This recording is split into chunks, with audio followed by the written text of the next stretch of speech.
네, 반갑습니다. 대학과 학생의 연결고리 입시통 나쌤입니다. 자, 오늘은 인천의 국공립대학이죠. 인천대학교에 대해서 면접 기출 영상을 가지고 설명을 해보도록 하겠습니다.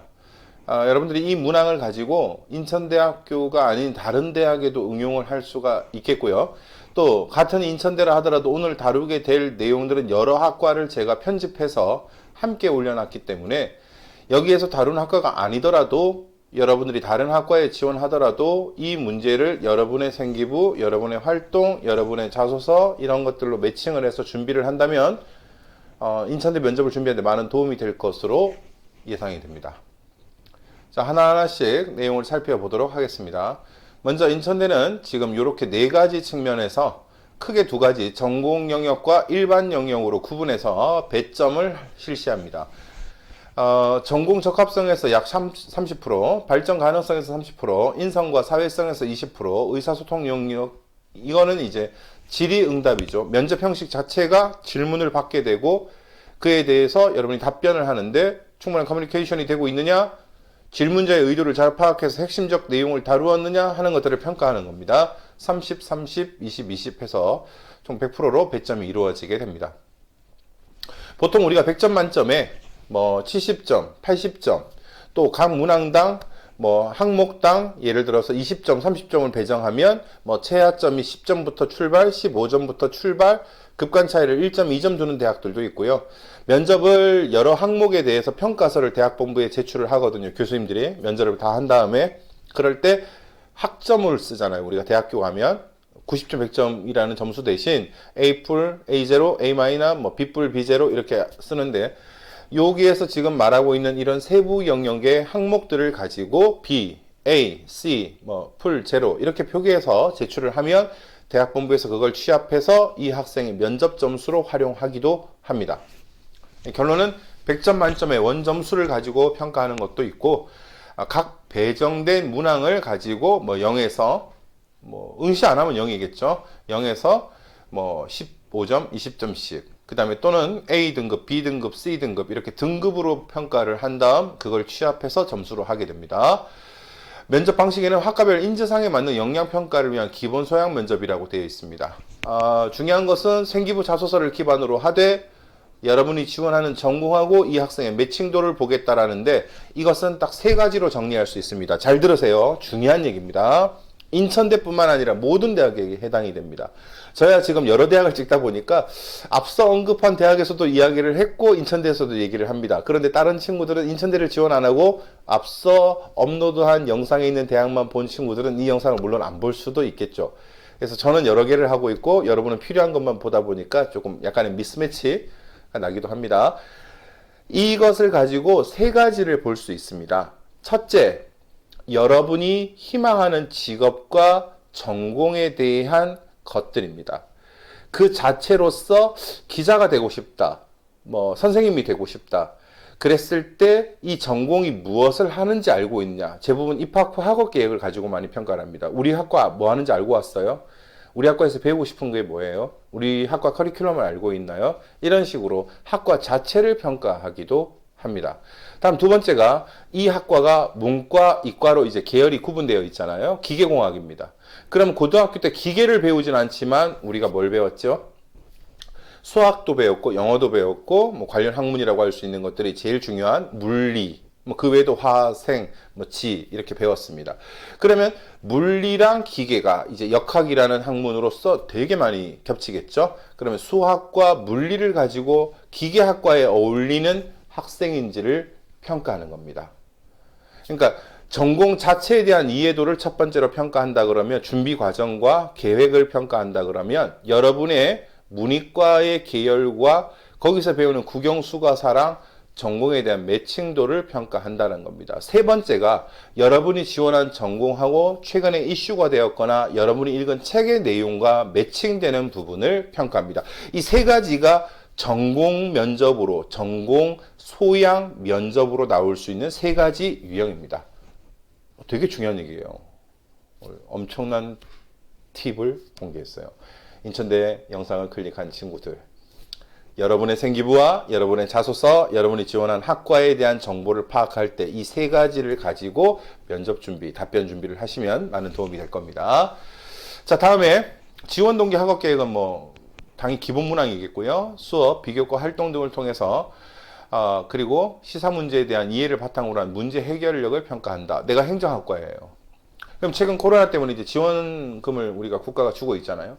선택적 복지가 오르냐, 보편적 복지가 오르냐. 그러면 교육과정상 선택적 복지와 보편적 복지가 뭔지는 배웠지만 코로나 지원금이 현재 자영업자분들에게 또는 뭐 특수고용직 분들에게 또는 어려움을 겪는 분들에게 선택적으로 지급하는 게 맞느냐? 전 국민 아주 부유한 사람이든 가난한 사람이든 고르게 동일하게 세금을 내고 똑같은 국민으로서의 권리를 가지기 때문에 지급하느냐. 그러면 경제적으로 여유가 있는 분들은 그 돈을 기부한다든지 또는 그걸 소비함으로써 자신이 계획하고 노력하지 않은 돈이 국가로부터 나왔기 때문에 그것을 소비하게 되면 또 경제가 활성화된다는 긍정적인 측면도 있다는 겁니다.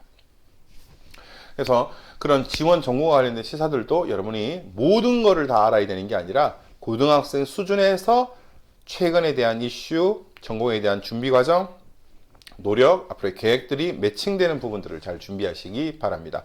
그래서 그 내용들이 보면 학생부 자기소개서에 기재된 내용을 기반으로 질문을 합니다. 가장 감명 깊게 읽은 책은요? 동아리는요? 반장을 했는데 뭐가 힘들었죠? 봉사는 여기서 했는데 무슨 역할을 담당했어요? 이렇게 물을 수 있습니다. 다음, 지원동기 학업계획. 학업계획은 1학년 때 뭘 배우고 2학년 때 뭘 배우고를 알아두고 자격증은 어떻게 따는지를 알아둬야만 여러분이 준비가 수월할 겁니다. 그냥 열심히 최선을 다해 전공 공부를 하고 훌륭하신 교수님께 많은 내용을 배우고 이렇게 답변하면 바로 평균 이하점 뜹니다. 전공 발음이 이상하네요. 전공 적합성 45점, 발전 가능 45점, 인성 사회성 30점, 의사소통 30점으로 배점이 되어 있습니다. 여기서 중요한 것은 최하점과 극한 차이는 비공개입니다. 자, 다음에 지금 이 인천대는 2020학년도 기출문항 모음을 한꺼번에 묶었습니다. 잘 읽어보면 이게 어느 학과 질문인지 많이 알 수 있어요. 출판 기획 전문가라는 장래희망. 그러면 국어 관련이라든가 뭐 언론, 신문, 방송 관련이라든가 근데 그 어학 관련일 확률이 높겠죠. 그죠? 뭐 외국어를 가지고 출판할 수도 있겠고 국어 국문을 가지고 한국어문을 가지고 출판을 준비할 수도 있겠죠. 문창. 그래서 장래희망이 독특하다. 이런 이유는 뭐냐? 뭐 그런 어학의 인문학적 지원 학과에 대한 질문이겠죠. 영어 번역 동아리. 영어 나왔으니까 이건 아마 국어일 확률이 높겠네요. 영어 번역 동아리 활동에 대해서. 그러면 영어 영문학과 친구가 아니더라도 영어 번역 동아리 할 수 있어요. 문과이기 때문에. 그럼 그렇게 해도 물을 수 있겠지만 영시 작품을 얘기해라. 영문과 교수님이죠. 그럼 국문과라든가 중어 중문학과 교수님이 영시 작품 이야기해봐야 못 알아듣습니다. 이런 질문이 다른 과는 해당이 없습니다. 그러면 여러분이 이런 인천대를 준비하면서 이런 질문을 받다 그러면 여러분의 활동, 여러분이 지원한 전공에 맞도록 변형을 해서 난 영어 아닌데? 영시도 안 했는데? 이게 아닙니다. 아까 앞서 이야기했듯이 내가 예를 들어 전자공학입니다. 그러면 물리 동아리를 했는데 라고 해서 요거를 바꾸는 겁니다. 그렇게 해서 발표 준비를 하면 됩니다. 왜냐하면 대학의 면접은 교수님 마음대로 묻는 게 아니에요. 사전 면접 회의도 진행하고 평가위원회를 개최합니다.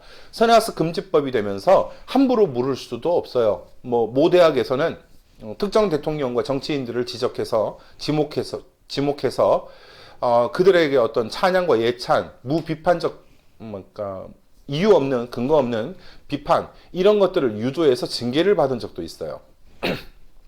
그렇기 때문에 여러분들이 그런 것들의 평가 요소를 잘 알고 있다 그러면 자신에게 맞는 것들을 준비할 수 있다는 겁니다. 면접은 교수님 마음대로 묻는 것이 아니라 앞서 우리가 살펴봤듯이 면접의 평가 항목에 맞게끔 그리고 그 학과와 이 대학의 어떤 출제 취지에 맞도록 묻게 되어 있기 때문에 그래서 영어 번역 활동 동아리에서 영시 영문 작품과 대본 등을 번역하는 활동을 하였는데 가장 기억에 남는 작품은 번역할 때 어려웠던 점은 뭐냐? 영문과 문제가 되겠고요. 경찰의 국제구호 전문가로 경찰에서 다시 통역가로 진로 희망이 바뀌었다. 이거는 영문과 외에는 제2 외국어, 중문, 일문 하는 과에서 나온 질문으로 볼 수 있겠습니다. 프랑스 문학 작품이니까 당연히 불어 불문일 가능성이 높겠죠. 그냥 물으면 교수님들 모릅니다. 다른 과에서 이런 거 잘 묻지 않겠죠. 우호적인 한일 관계, 이런 일문학과일 수 있겠네요. 참고로 모든 대학의 개설 전공을 외우지는 못해요. 그러니까 이제 유사한 거를 가지고 지금 이야기를 드리고 있습니다. 네. 독서 활동 중에서 시진핑 시대의 중국이란 책에서 느낀 점은, 이거는 뭐 중어 중문학과 아니더라도 뭐 그런 목록을 보고 네, 물을 수 있습니다. 독서니까요. 직접 옷을 만들어 입어본 적 있나요? 어떤 디자인이었는지, 혹시 제작 과정은 어떻는가요? 이제 의류 의상학과라든지 뭐 디자인 계열 뭐 친구들에게 나올 수 있는 질문이겠고요. 그것이 아니더라도 교내 활동을 통해서 이런 것들을 만든 친구들, 뭐 이제 심벌을 만들었다, 학교 로고를 내가 어떤 개선해봤다, 이렇게 해서 그런 활동들을 가지고 물어볼 수도 있습니다. 자신의 어떤 특징이 사회복지 분야에 적합하는가, 이제 자질과 역량 준비 과정, 이 직업에 대한 이해도를 묻는 겁니다. 사회복지학과 질문 예상이고요. 이거를 만약에 뭐 경영경제다, 그러면 기업가 경영 컨설턴트가 꿈인데 자신의 어떤 장점이 경영 컨설턴트에 적합하다고 생각하는가, 이렇게 바꾸어서 준비하라, 이 말입니다. 독서를 많이 했다, 뭐 어느 과든지 나올 수 있는 질문입니다. 영상 PD의 자질은, 그러면 미디어라든가 미디어 커뮤니케이션, 신문 방송학과, 언론, 이런 쪽의 질문이겠죠. 그래서 리더십 묻고 있고요. 영상 PD 희망하는데, 영상 PD의 자질은 편집력이냐 기획력이냐. 우리가 뭐 어떤 유튜브라든가 또는 뭐 기본적인 어떤 그런 지상파 또는 케이블 채널의 어떤 그 프로그램들을 만드는 분들을 PD라고 하죠. 뭐 FD, PD 뭐 이렇게 직업들도, 연출, 조연출도 있고 한데요. 작가도 있고. 촬영과 편집을 잘해야 되느냐, 아니면은 처음부터의 어떤 기획력이 중요하냐. 물론 둘 다 중요합니다. 하지만 편집은 PD를 대신할 수 있습니다. 다른 사람이 이걸 할 수도 있어요. 스킬만 배운다면. 하지만 기획이라는 것은 이 영상의 총괄하는 PD의 자질이라고 할 수 있겠죠. 네.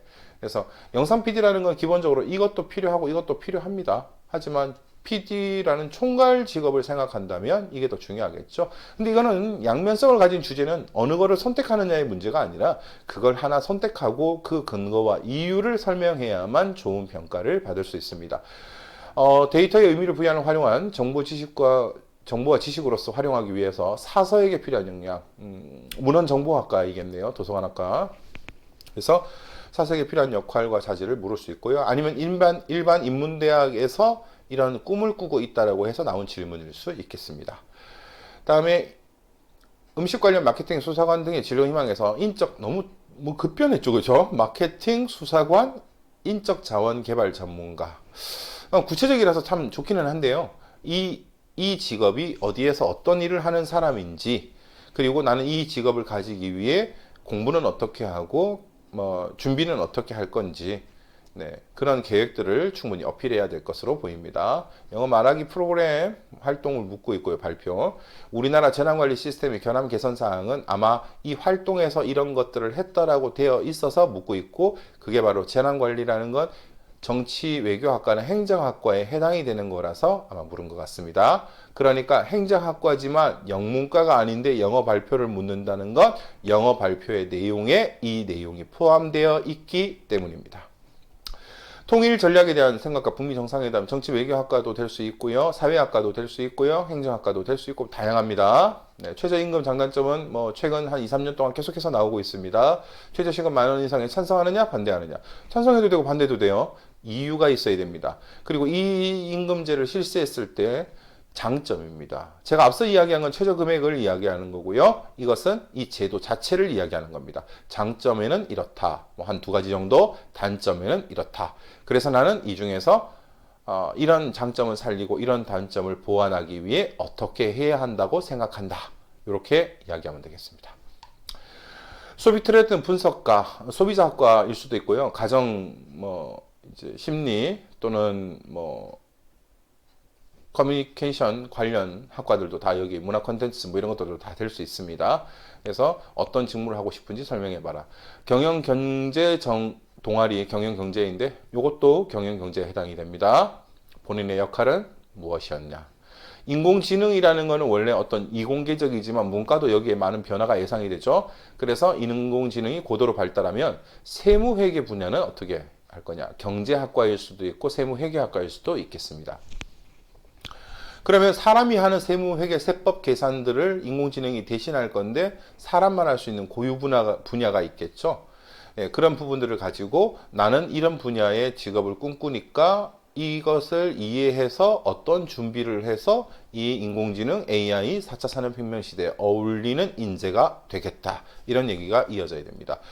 교사 되니까 사범 되니까 교사로서의 자질을 묻고 있습니다. 유아교육, 초등교육, 중등 영어교사 이렇게 꿈이 자꾸 바뀌었다라고 되어 있습니다. 그렇게 하면 처음에는 어떤 이유 때문에 이 직업을 꿈꿨는데 나중에는 어떤 이유 때문에 이 직업을 꿈꾸게 되었다. 그래서 나는 어떠한 준비와 노력을 해왔고 나는 나만의 교육 철학을 가지고 있어서 다른 수험생에 비해 영어교사로 적절하다고 생각한다까지 이어지면 좋은 답안이 되겠습니다. 아동센터, 노인센터, 교육봉사활동, 사범대 질문입니다. 다문화 가정 자녀의 교육 문제, 우리가 이거 간단하게 짚고 넘어가면 교사대뿐만 아니라 다문화 가정에서는 많은 문제가 발생을 합니다. 제가 앞서 언급한 영상에서도 잠깐 다루기는 했는데요. 다문화 가정에는 불법 체류의 문제부터 취업, 그 다음에 결혼 이민자, 위장 결혼이죠. 이런 제도적인 문제, 난민이 어떤 신분을 위장해서 들어오는 문제, 그 다음에 미입국하는 문제, 우리나라도 있어요. 그 다음에 한때 이슈가 되었던 제주도 난민 문제들, 이제 그런 문제들도 있겠지만 다문화 가정은 우리 시대, 우리 사회에 아주 많이 보편화되어 있습니다. 그러면 이런 다문화 가정의 문제는 어린 아이와 다문화 가정의 어린 아이가 한국인 어머니와 달리 외국인 어머니이기 때문에 제대로 된 교육을 받지 못하고 학교에 진학을 하게 됩니다. 그렇게 되면 당연히 교육 격차가 생기겠죠. 그렇기 때문에 어머니와 아이를 함께 학교라는 공간에서 가르치면 집에 가서도 그 숙제라 성취도가 계속 같이 이어지겠고, 그런 이해도들이 바탕이 된다면 생활적인 문제, 언어적인 문제, 학습적인 문제의 개선에 도움이 될 거라고 생각한다. 이런 것도 되겠고요. 현재 다문화 가정의 자녀들에 대한 어떤 입시 제도의 편의성, 그 다음에 교육 과정에서의 지원들 많이 이어지고 있지만 아직까지도 많이 부족한 건 사실입니다. 그래서 정책적 지원 방안이라는 건 국가가 이렇게 해줘야 된다. 학교 교육 현장은 이렇게 해야 된다. 지방자치단체는 이렇게 해야 된다. 이런 겁니다. 정책적 지원 방안이라는 거죠. 개인적인 어떤 의식의 변화 이런 얘기 하지 말고요. 정책적 지원 방안입니다. 자, 다음에 브렉시트. 요즘엔 좀 조용해졌죠, 그죠? 그런 시사적인 문제가 정치 외교 동아리이고 그런 계열의 학과를 지원하기 때문에 이렇게 나올 수 있습니다. 수사권 조정 문제는 법학과라든가 경찰행정학과라든가 사회학과라든가 행정학과라든가 관련 유관 분야의 학과들은 다 나올 수 있습니다. 지금까지도 계속해서 이어지고 있고요. 영원히 100%는 해결할 수 없는 숙제와 같은 거라고 저는 생각을 합니다.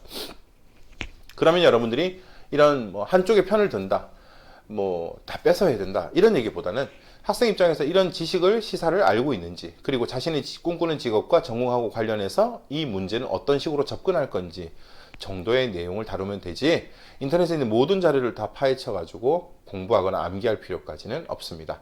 교내성 묻고 있고요. 책 내용 묻고 있습니다. 해양학과에 진학해 지구온난화 감소를 노력하고 싶다는 목표가 생겼다고 했는데 고교생활 동안 꿈과 많이 다르다. 이유는 뭔가? 꿈이 어떻게 보면 바뀐 것이 될 수 있고요. 아니면은 이렇게 진학하고 싶다고 했는데 활동이 없다는 팩폭입니다.